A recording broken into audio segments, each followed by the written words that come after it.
नमस्कार, आपका बहुत बहुत स्वागत है स्टडी टेक अकेडमी में। आज हम आपको पढ़ाएंगे लंका विजय जो अध्याय है, इसके शब्दार्थ और प्रश्न उत्तर।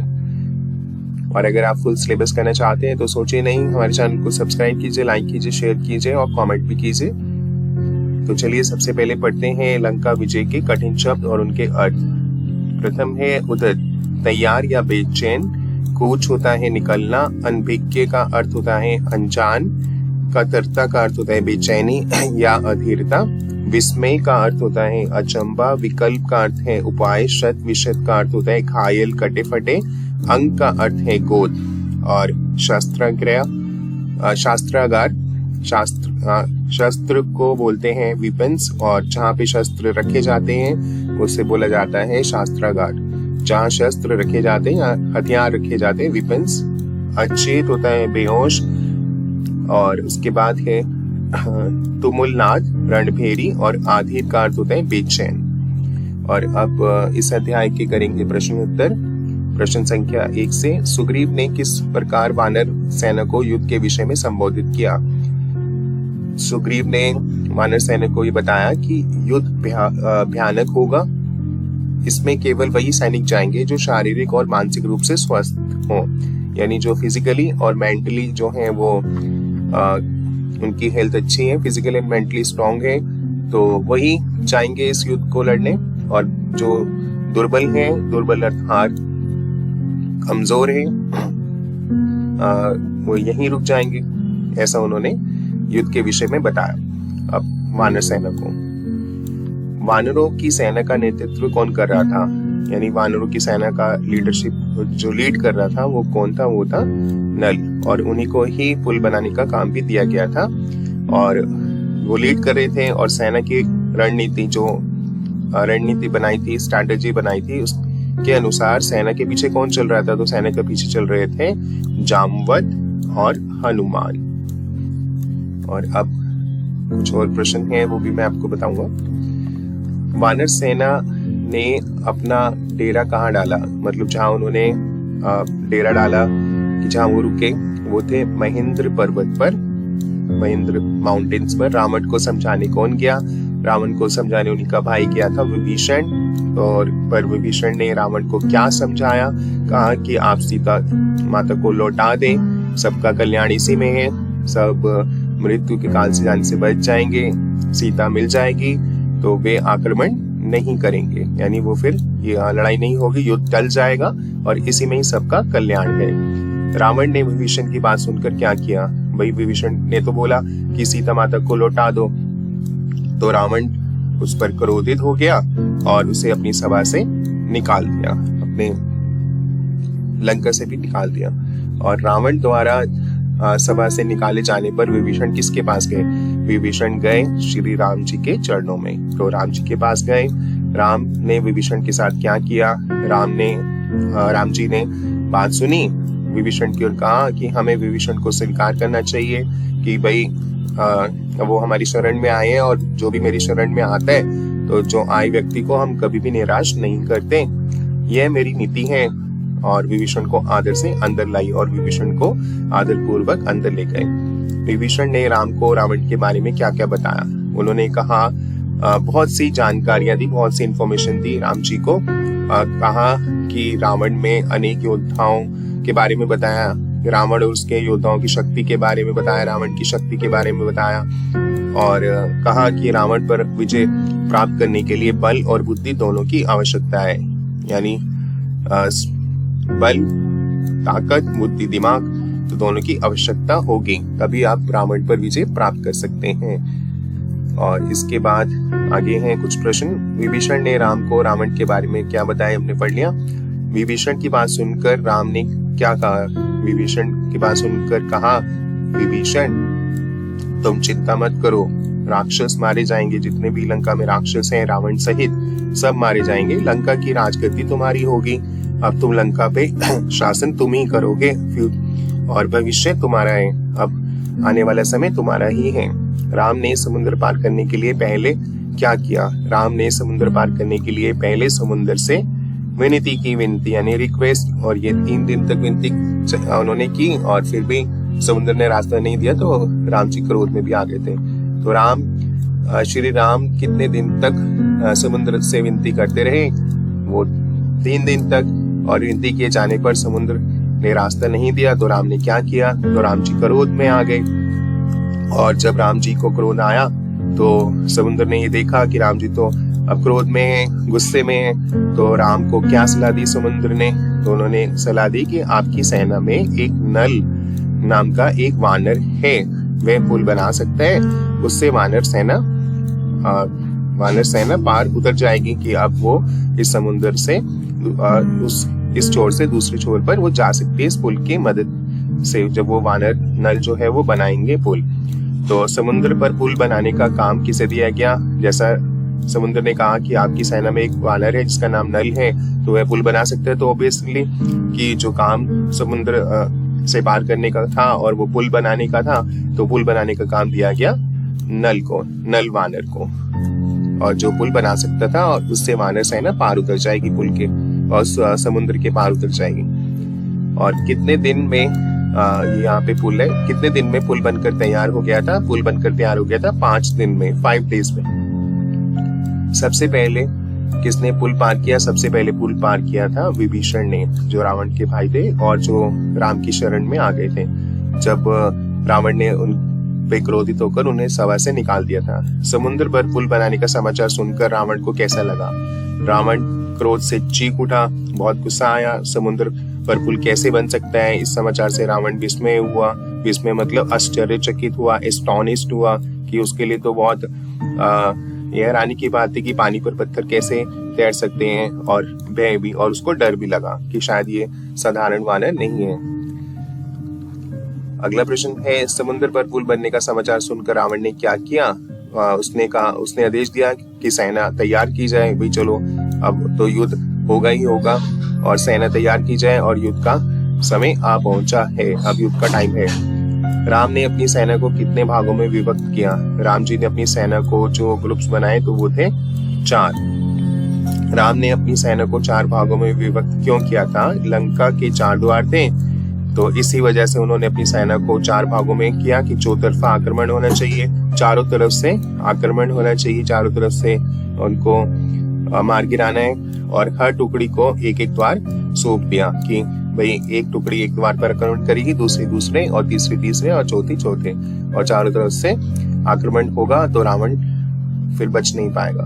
राम ने स्वयं लंका का निरीक्षण किस प्रकार किया? राम ने पर्वत शिखर पर चढ़कर स्वयं लंका का निरीक्षण किया। वो पर्वत के शिखर पर चढ़ गए, चोटी पर चढ़ गए, और वहां से लंका को देखा और पूरा जायजा लिया, निरीक्षण किया। और राम लंका का वैभव देखकर कैसे हो गए? तो वो हो गए चकित, क्योंकि लंका जो थी वो सोने की थी। और राम ने अंतिम सुलह के लिए किसे दूत बनाकर भेजा? तो राम जी ने कहा कि अभी भी वक्त है रावण, अगर तुम मुझसे सुलह कर लोगे, फ्रेंडशिप कर लोगे, और तो सीता माता जी को लौटा दोगे, तो फिर युद्ध नहीं होगा, तो हम तुम्हारी जान भी बख्श देंगे। तो इसके लिए उन्होंने जिसे भेजा वो थे अंगद, और अंगद जी ने वहां पैर जमाया था, और वहां का कोई भी राक्षस उनके पैर को हिला भी नहीं पाया था, छू। तो राम ने अंगद को दूत बनाकर लंका क्यों भेजा?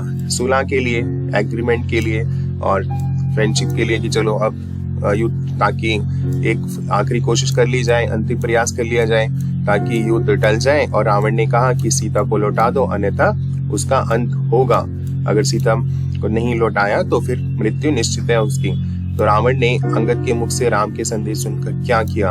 तो रावण को तो फिर बहुत गुस्सा आया जब अंगद ने ऐसा बोला कि राम का संदेश ये है कि सीता माता को लौटा दो वरना उसका अंत होगा। तो राम तो था वो क्रोधित हुआ, बहुत गुस्से में आ गया, और रावण की सभा में राक्षसों के आक्रमण से बचने के लिए अंगद ने क्या किया कि अंगद ने सोचा कि शायद जो राक्षस हैं वो उस पर आक्रमण करेंगे, उनसे बचने के लिए कुछ राक्षसों ने उस पर आक्रमण किया। अंगद वहां से बचकर राम के पास पहुंचे।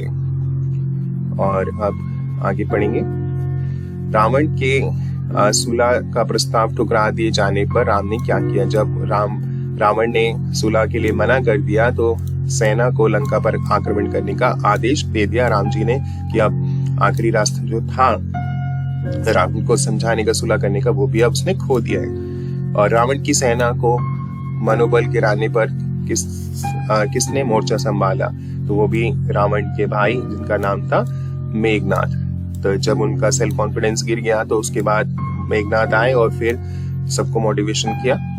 मेघनाद किस प्रकार का युद्ध करता था, वह छिपकर युद्ध करता था और मायावी था और कभी भी रूप भी बदल देता था और छिप कर युद्ध करता था, किसी को दिखाई भी नहीं देता था। और उसके बाण राम और लक्ष्मण को लगे और दोनों वहीं मूर्छित होकर गिर गए। तो ऐसा हुआ वो होगा। और अब आगे पढ़ेंगे, राम लक्ष्मण की मूर्छा का उपचार किसने किया, वो उपचार किया था विभीषण ने। तो आपको ऐसे ध्यान रखना है, मूर्छा यानी कि वो फेंट हो गए थे, तो फिर विभीषण ने उनको मेडिसिन वगैरह और जैसे भी उनका उपचार यानी उनका इलाज किया। रावण के कौन कौन से महाबली मारे जाने पर स्वयं रावण ने कमान संभाली। जब रावण के बड़े बड़े जो महाबली थे जिनमें बहुत शक्ति थी, मायावी थे, तो सब मार दिए गए। तो उसके बाद द्रुमाक्ष मारा गया, वज्रदष्ट मारा गया। वज्रदष्ट और दुपरा ये महाबली थे। तो धरती पर गिरा पड़ा था, अंकपन कुचल कर मारा गया। प्रहस्त को नील ने ध्वस्त कर दिया और उस प्रहस्त को नील ने हरा दिया। रावण को इसकी सूचनाएं मिलती रही। उसने देखा कि मेरे तो सभी बलशाली जो हैं एक एक करके वो मारे जा रहे हैं। वह घबराया नहीं, वह हड़बड़ाहट में उठा और स्वयं कमान संभाली, यानी स्वयं वो युद्ध करने चला गया। और पहली मुठभेड़ में रावण किस पर भारी पड़ा, रावण भारी पड़ा लक्ष्मण पर। और अब आगे पढ़ेंगे, किसके प्रहार से रावण का मुकुट धरती पर गिर पड़ा, वो है श्री राम। उसका रावण का मुकुट उस धरती पर आके गिर पड़ा राम जी के प्रहार से, जब उन्होंने उन पे बाण चलाए। मुकुट के धरती पर गिरने से रावण ने क्या किया, वह लज्जित होकर लौट गया। लज्जित होकर मतलब वो उसको काफी शेम फील्ड हुआ और फिर वो चला गया। राम की शक्ति का अनुमान होने पर रावण ने क्या किया, उसने फिर कुंभकर्ण को जगाया। जब देखा कि राम कोई साधारण पुरुष नहीं है, वो तो अलौकिक शक्तियां उनके पास, तो उन्होंने फिर अपने भाई कुंभकर्ण को जगाया। जो कुंभकर्ण कौन था, रावण का भाई, जैसे मैंने भी बताया। तो उसे जगाया और वो 6 महीने सोता था और 6 महीने जागता था। और प्रश्न आ सकते हैं कुंभकर्ण कितने महीने सोता था, तो वो बोलते हैं 6 महीने। और जो लोग ज्यादा सोते हैं बोलते हैं ना कि यार कुंभकर्ण है, क्यों, ये तो सोता ही रहता है। कुंभकर्ण ने किसे घायल कर दिया था, कुंभकर्ण ने घायल कर दिया था हनुमान और अंगद को। तो उन्हें चोट पहुंचाई, घायल चोट पहुंचाना हनुमान जी को और अंगद को कुंभकर्ण ने घायल किया। और कुंभकर्ण को फिर किसने मारा, दोनों भाइयों ने बाणों की वर्षा कर उसे मार दिया। दोनों भाई कौन, राम और लक्ष्मण। जय श्री राम। और अब आगे पढ़ेंगे, कुंभकर्ण के मरने का रावण पर क्या असर हुआ। जब पता चला रावण को कि कुंभकर्ण मारा गया है तो रावण निराश हो गया, डिसअपॉइंट हो गया। कुंभकर्ण पर उसे गर्व था, उसे अपना राइट हैंड मानता था, अपना दाहिना हाथ मानता था, उस पर प्राउड फील करता था कि शायद वो उन्हें मार देगा राम लक्ष्मण जी को। पर ऐसा नहीं हुआ। उसे लगा कि अब लंका में वीर नहीं है, अब तो कोई भी ऐसा नहीं है जो ये युद्ध जीत सके। वह अनाथ हो गया, उसे ऐसे लगा, गई नहीं लिखना आपको, हो गया, ऐसा उसे लगा अब वो उसका कोई नहीं है, ऑफन हो गया और कोई भी अब उसकी मदद नहीं कर सकता और राम लक्ष्मण से युद्ध नहीं जीत सकता। कुंभकर्ण के मरने पर रावण को किसने सहारा दिया, तो वो दिया था मेघनाद ने, जो रावण का ही भाई था। कहा था आप चिंता मत करो, मैं युद्ध में जाकर उन दोनों को मार दूंगा। रावण ने फिर विश्वास जताया मेघनाद पर। लक्ष्मण के बाणों से बचने के लिए मेघनाद कहाँ छिप गया। जब लक्ष्मण ने बाण चलाए मेघनाद पर, उससे बचने के लिए वो महल में आकर छिप गया। और अब आगे देखते हैं, थोड़े से हो रहे हैं, बस वो करने आपको। महल की संरचना के विषय में किसने लक्ष्मण को बताया कि महल की जो बनावट है, मतलब कैसा उसका आर्किटेक्चर है, कैसे है, तो वो सारा बताया था विभीषण ने। किसको, लक्ष्मण जी को। मेघनाद का वध किसने किया, मेघनाद का वध किया था लक्ष्मण ने। और मेघनाद के मारे जाने पर रावण की क्या दशा हुई, तो उसको तो फिर अपने ज्येष्ठ पुत्र की मृत्यु से रावण एकदम टूट गया, एकदम ढह गया कि उसका ज्येष्ठ पुत्र मारा गया है। विलाप करने लगा, रोने लगा और मूर्छित हो गया, फेंट भी हो गया। होश आया तो उसकी दशा पागलों जैसी थी कि वो बिल्कुल ऐसा लग रहा था कि पागल हो गया है और क्रोध से बिलबिलाता हुआ लग रहा था कि अब उसका क्रोध जो था वो 7वें आसमान पर पहुंच गया था कि अब वो उसे लगा कि वो अब कोई भी नहीं है जो उसकी मदद करेगा। और मेघनाद के मारे जाने पर रावण ने क्या किया, तो उन्होंने कहा कि अब वो खुद ही अपने स्वयं रण क्षेत्र में जाने का इरादा किया कि अब वो खुद जाएगा रणभूमि में। और किसने, अगला प्रश्न है, किसने निकुंभ, देवतान और त्रिशरा की मौत को नींद सुला दिया, तो वो थे जय श्री हनुमान, जय हनुमान। तो हनुमान जी ने निकुंभ, देवतांग और त्रिशरा को मौत की नींद सुलाया था। किसने नारद का काम तमाम किया, वो थे अंगद जी। तो अंगद जी ने नारद का काम तमाम किया, इन्होंने मृत्यु की नींद सुलाई। और किसने अतिकाय का सर काट डाला, वो थे लक्ष्मण जी। तो एक एक अंक में ये आपसे पूछे जा सकते हैं ये प्रश्न।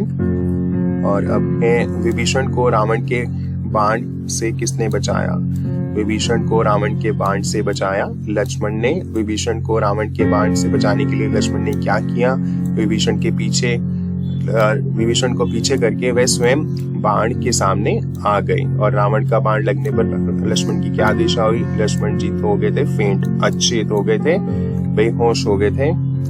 और लक्ष्मण जी के अचेत होने पर राम ने क्या किया? राम ने ये देखा कि उनकी आंखें क्रोध से लाल हो गई, उन्हें बहुत गुस्सा आया, आग बरसने लगी। उन्होंने लक्ष्मण को सुग्रीव की निगरानी में छोड़ा और रावण को चुनौती दी, चैलेंज किया कि अब मुझसे लड़ो। और सुग्रीव जी को बोल दिया कि आप इनका ध्यान रखो। किसने लक्ष्मण का उपचार किया? वो जो वेद थे, जैसे आजकल डॉक्टर हमारे ट्रीटमेंट करते हैं, तो उस समय डॉक्टर्स को बोला जाता था वेद। तो वेद सुषेण ने, और वेद सुषेण ने लक्ष्मण का उपचार कैसे किया? वो किया था संजीवनी बूटी से, और जो हनुमान जी लेकर आए थे। और लक्ष्मण के उपचार से कौन संजीवनी बूटी लेके आया? उनके उपचार के लिए संजीवनी बूटी यानी जो मेडिसिन थी वो लेके आए थे हनुमान जी। और वो पूरा पर्वत ही उठा के लेके आए थे, हम सभी जानते। और उसमें संजीवनी बूटी थी जिससे उन्होंने इलाज हुआ उनका। और रावण का अंत किसके द्वारा हुआ? तो हुआ था राम जी के द्वारा। और अब सब बोलना है आपको, जय श्री राम। रावण के मरने पर कौन दुखी था? रावण के मरने पर विभीषण दुखी था, क्योंकि उसका भाई था। रावण के मरने पर दुखी विभीषण को किसने समझाया? उन्होंने कहा जो दुख होने की कोई जरूरत नहीं है, बुरे का तो बुरा ही होगा ना। तो राम जी ने उन्हें समझाया, ढांढस दिया। राम के मरने पर कौन लंका का राजा बना? तो वो उन्होंने, राम जी ने पहले ही बोल दिया था कि आपका भविष्य सुरक्षित है और आप ही राजगद्दी पे बैठोगे। तो विभीषण जब उनकी शरण में आए थे राम जी की। और अब आगे हैं, सीता तक विजय का समाचार पहुंचने के लिए किसे भेजा गया? तो भेजा गया था हनुमान जी को, ताकि सीता माता को पता चल सके कि अब रावण का अंत हो चुका है और अब वो राम जी से मिलने वाली। लंका विजय का समाचार सुनकर सीता की कैसी दशा हुई? सीता लंका विजय का समाचार सुनकर प्रसन्न हुई, खुश हुई। वे राम से मिलने के लिए आधीर थी। आधीर यानी व्याकुल, यानी क्यूरियस, कि जैसे जल्दी से जल्दी वो राम जी से मिल पाए, ऐसा उनको हो रहा था। आधीर व्याकुल हो रही थी। और सीता को देखकर वानर सेना को कैसा लगा? सीता आई तो अपनी कल्पनाओं से अधिक लगी, सौम्य, शांत और उस सुंदरता में 1 वर्ष बाद पति से मिलन की प्रसन्नता शामिल थी। जैसे कि वो 1 वर्ष के बाद मिल रही थी तो बहुत ही सुंदर लगी। तो ये थे इस अध्याय के प्रश्न उत्तर शब्दार्थ। Thanks for watching. Learn more, please like, subscribe, comment and share. Bye and have a nice day. आपका दिन शुभ हो।